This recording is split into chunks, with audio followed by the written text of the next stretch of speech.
Okay, let's take a look at the box office from this past week. Total domestic box office was just a little under 107 million, which is actually a 7% jump, right? So not a lot, but again, holding. That's been the recurring theme here.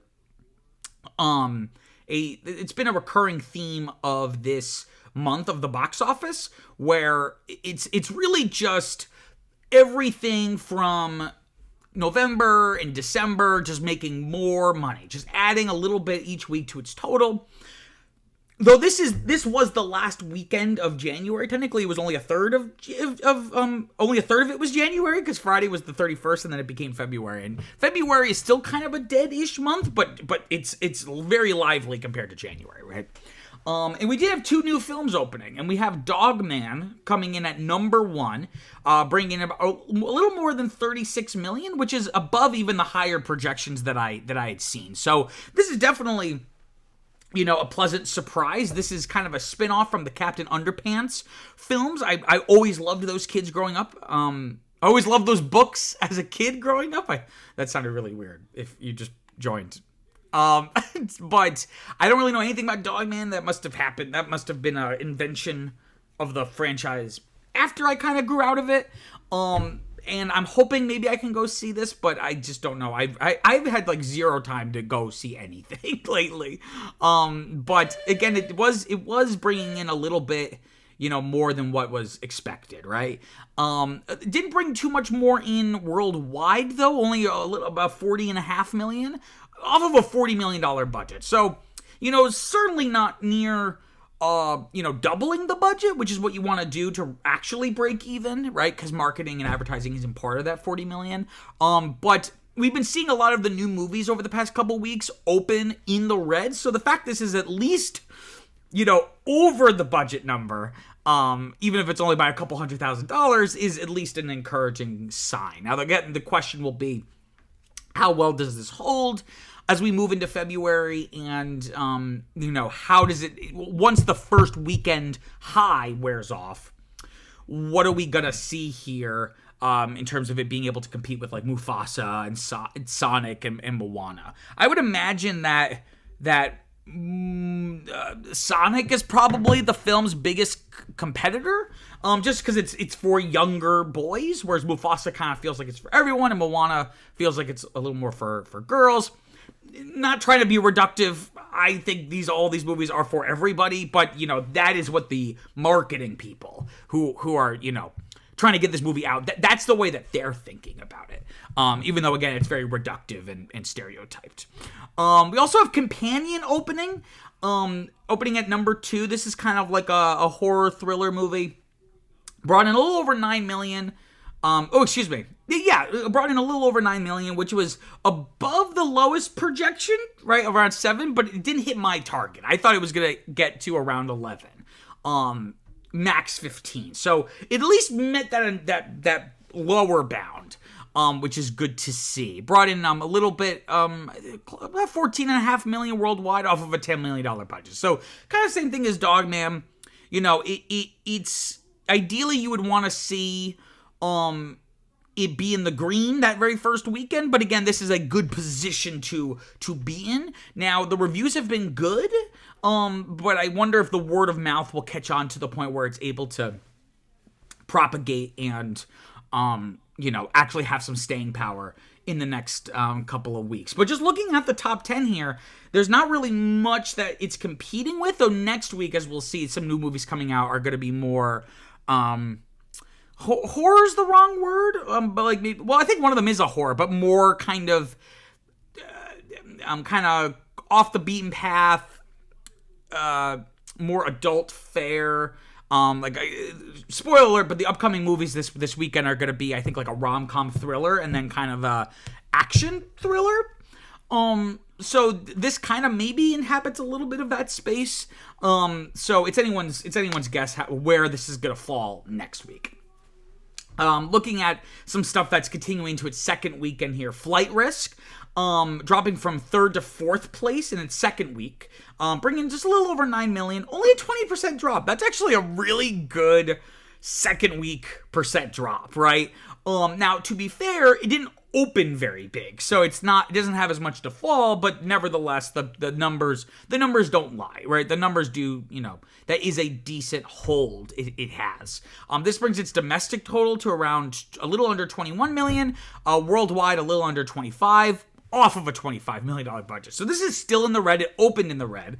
But as you can see, it's been almost barely there, literally by like tens of thousands of dollars it's off. So, it still has a chance to, try to recoup that budget, but, it depends on how it does internationally, because I see this thing really slowing down domestically, but maybe it'll kind of get more of some traction overseas. Looking here, let's see what else is kind of note. Again, as you can see, so looking in the frames column, we still got a lot of films that have been in the top 10 for, more than a month. And some of these even more than 2 months, or almost 2 months. So Mufasa, of course, is still here. Finally dropping out of first place. So it dropped from first to fifth place. It did not open in first, if I'm not mistaken. Or if it did, it dropped, it fell out of that spot pretty quickly, but then came back and has basically been at the number one for like at least 3 or 4 weeks. It brought in just a little under 9 million, had a 40% drop, but look at the legs, right? So this is a formula calculated by taking the total domestic box office and dividing it by the film's biggest weekend. Whether that, usually it's the first weekend, but if it's something smaller that then goes wide, you would use that weekend, right? 6.24 is astounding, right? So that means that the opening weekend only or the biggest weekend, I should say, only accounted for like a fifth or sixth of the total box office. So what that means is that it's been making a decent amount of money in terms of its total share of box office week after week after week, right? And so this brings its worldwide total to a little more than 650 million off of a $200 million budget. So, not the billion-plus-dollar success that the 2019 live-action Lion King movie was, nor is it the percent return that, Disney might expect from its movies. But considering that this film, in conception, seemed kind of lazy, and that the film ended up not getting very good reviews, this is one of the really interesting stories from the past couple months of the box office. Another Disney film also still in the top 10 in its 10th week, dropping from 5th to 7th place, Moana 2. A little under 4 million. Again, this is just, at this point, it's just making every last dollar. It was really neck and neck with Wicked. They kind of would flip back and forth for a while. Unfortunately, as you can see here, Wicked finally dropped out of the top 10. Which is interesting. I would have thought it would have had a little bit more staying power considering the Oscar nominations and things of that nature. But I think it just finally, all the juice had been squeezed out of it, right? But it's had very good legs though, right? But not as good as Mufasa. That's the thing, is that Mufasa has only made like 2/3 of what Moana 2 has made. But it is not as it made more of its money in that big weekend. And is still here and is still making money, but a bigger percentage of that domestic total was front loaded, which again, this is still really good seeing as how long it's been in theaters, but I'm going to chalk that up to, again, just there's not really a lot of other options that are going to compete with Moana 2. Because if you were looking the first couple of weeks, the legs weren't very good, and that's because word of mouth got around that it wasn't a very particularly good movie. But the percent return is good, right? So it was actually cheaper than Mufasa. And we're talking like an almost 600% return, which is real. I was gonna say insane, but we see that all the time. But obviously, as you can see here, it's way more. It's much bigger percent return than anything here in the top 10. Also still here, Sonic 3, right? It's also it opened the same time as Mufasa, dropping from 4th to 6th place, bringing in a little around 4.5 million. Pretty big drop, 50%, but again, it's been here so long. It's just about making as much money as possible. Again, what was really interesting is comparing Mufasa and Sonic. So Sonic has made more domestically, but Mufasa has made much more worldwide, and I think that's because, Mufasa, I think, is more accessible for international audiences just because it's kind of a very cookie cutter plot, visual effects spectacle, if you can call that. I don't know how good the effects are, but at least that's the idea. Whereas Sonic 3, despite Sonic the Hedgehog being an international character like from Japan, the film is a lot more, it's very American, right? It's very Western. So, I can imagine that not playing as well in other territories, right? But yeah, when we also, speaking of the Oscars, we have some films here that are nominated, right? So A Complete Unknown, the Timothée Chalamet starring Bob Dylan biopic, holding its 8th place spot, bringing just a little under $4 million. The legs on this have been very good. Again, I think the word of mouth has been good on this movie. I saw and thought it was good, but it kind of just was kind of a little paint by numbers when it comes to like a music biopic. And this was something that was not doing super well financially when it opened. But looking here, that percent return, at least it's in the yellow, right? At least it's met that initial threshold of the budget. But I'm doubtful that it will be able to get to 120 million worldwide.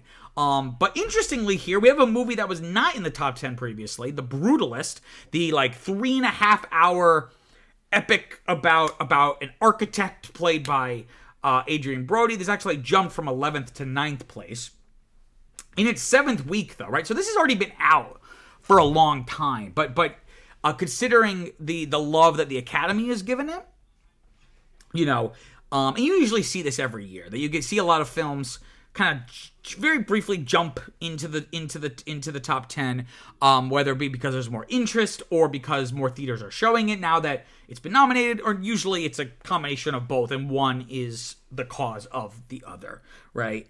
But again, the legs on this have been very good. It's just been holding week to week, and again, nothing crazy, but considering it was made for $9 million and it's made a little over $18 million worldwide, that's a profitable movie, I would say. I can't speak to any additional cost, because once you double the budget, then all my analysis goes out the window, because there might be other things where the studio isn't getting all of that because of theater deals or actor deals or whatever it is. But at least, hopefully this, I think this movie doesn't get made without Oppenheimer, right? Like, Oppenheimer showed Hollywood and movie theater chains that, if you really target your audience here, people will go see like a 3+ hour historical drama that's shot epically, right? And so I think this definitely got a bump from being nominated for the Oscars.